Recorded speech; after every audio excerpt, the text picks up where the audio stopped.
옛날, 아주 먼 옛날 어느 나라의 왕비님이 여자아이를 낳았습니다.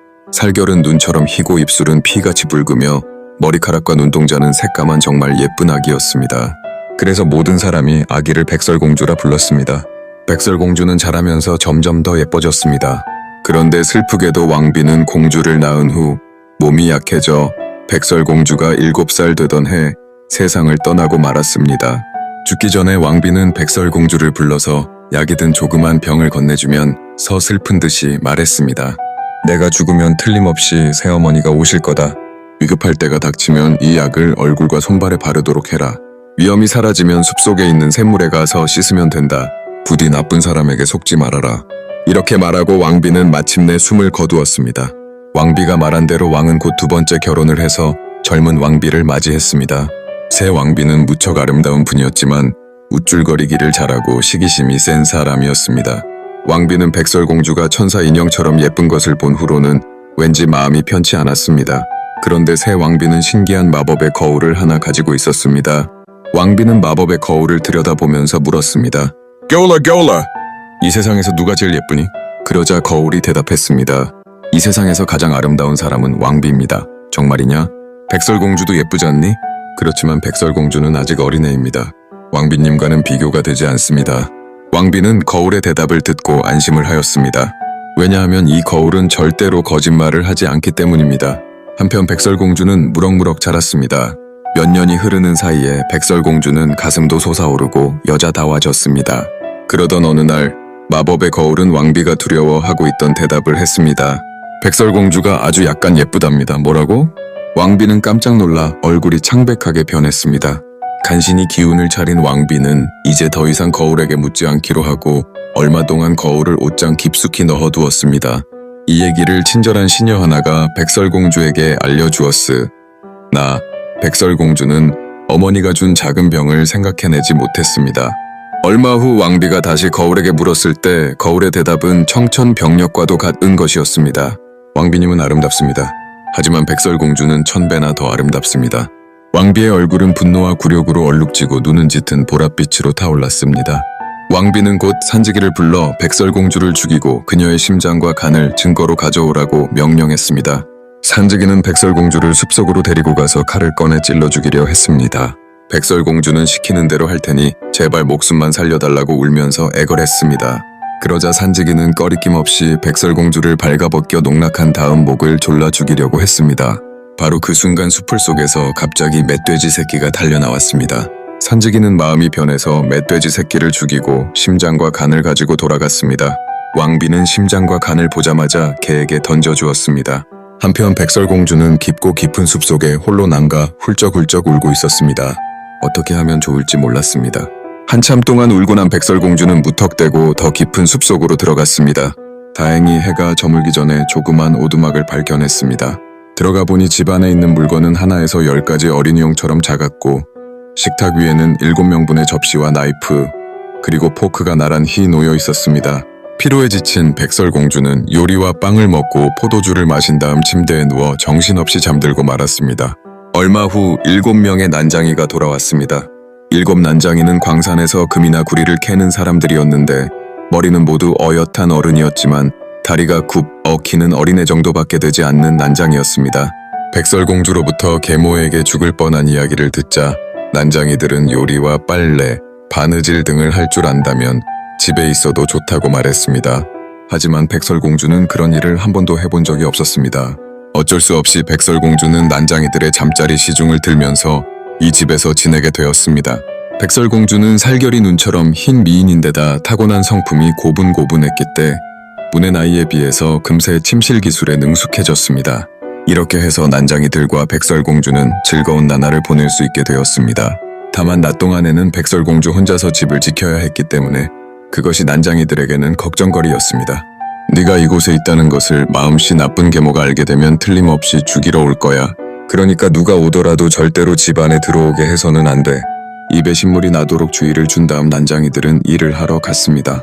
한편 왕비는 백설공주를 죽였다고 생각하고 이제 자기보다 아름다운 여자는 이 세상에 없다고 안심하고 있었습니다.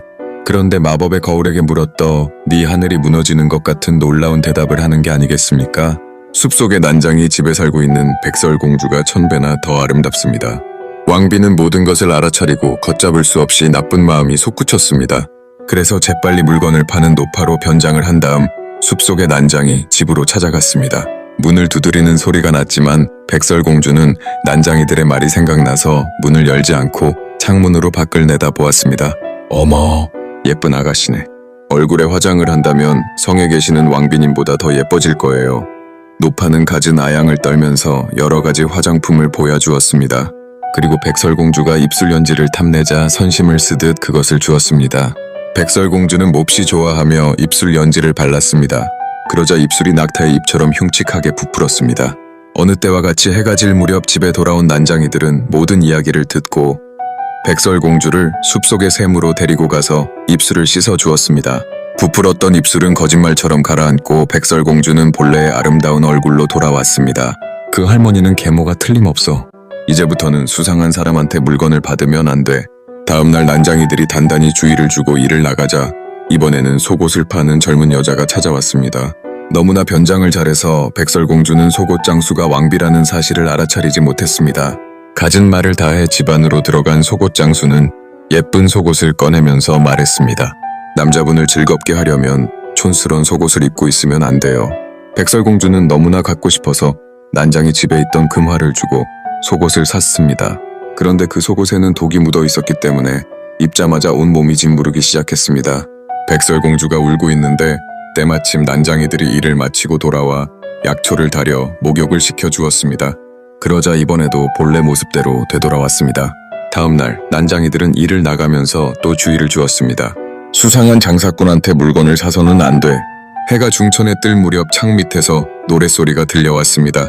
내다보니 시골 여자가 바구니를 내려놓고 잠깐 쉬면서 사과를 먹고 있었습니다. 바구니에는 먹음직스러운 사과가 가득 담겨 있었습니다. 너무나 맛있게 보여서 백설공주는 사과 장수가 권하는 대로 한 개를 얻어먹었습니다.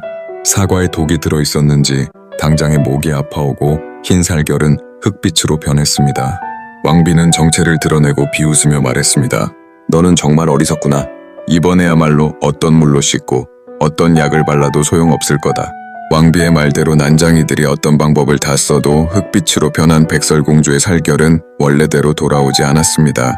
적어도 네가 미모의 반만이라도 똑똑했다면 이렇게 되지는 않았을 텐데.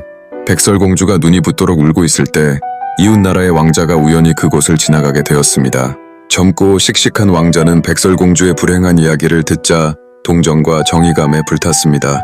그리고 자기의 사랑으로 기적을 일으켜 백설공주를 원래 모습대로 고쳐놓겠다고 맹세했습니다.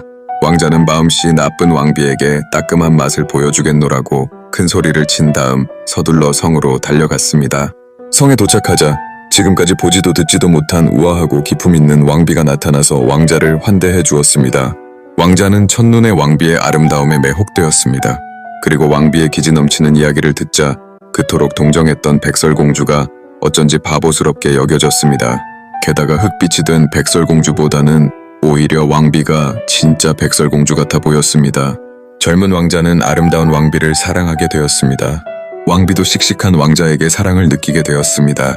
어느 날 밤 두 사람은 성의 발코니에서 서로 사랑을 고백했습니다. 왕비는 요염하게 빛나는 눈으로 왕자를 지그시 바라보면서 두 사람의 사랑을 이루기 위해 반드시 해야 할 일이 있다고 말했습니다. 그것은 늙어빠진 왕을 저 세상으로 보내는 일이었습니다. 왕지는 쾌히 승낙했습니다. 일이 성사되어 왕비와 왕자는 성대한 결혼식을 올렸습니다. 신혼 첫날 밤 잠자리에 들기 전에 왕비는 마법의 거울을 꺼냈습니다. 그리고 갑자기 벽에 집어던져 깨버렸습니다. 왜 그러는 겁니까? 새 왕이 묻자 왕비는 빙긋 웃으며 대답했습니다. 오랫동안 나에게 붙어있던 악령을 처리한 것뿐이에요. 한편 백설공주는 흑빛으로 변한 살결이 본래 모습으로 돌아오지 않아 슬퍼하다가 비로소 돌아가신 어머니에게 받은 작은 병을 생각해냈습니다. 하늘에라도 오를 기분이 되어 병에 든 약을 얼굴과 손발에 발랐습니다. 그러자 흑빛이 가시기는커녕 더 지저분한 검푸른 빛으로 변했습니다. 그것은 살결을 까맣게 하는 약이었습니다. 그렇지만 백설공주의 인생이 그다지 불행했다고 말할 수는 없습니다. 백설공주는 숲속의 난장이들 집에서 부지런히 일하고 많은 아이를 낳아 모두 금실 좋게 살았다고 합니다.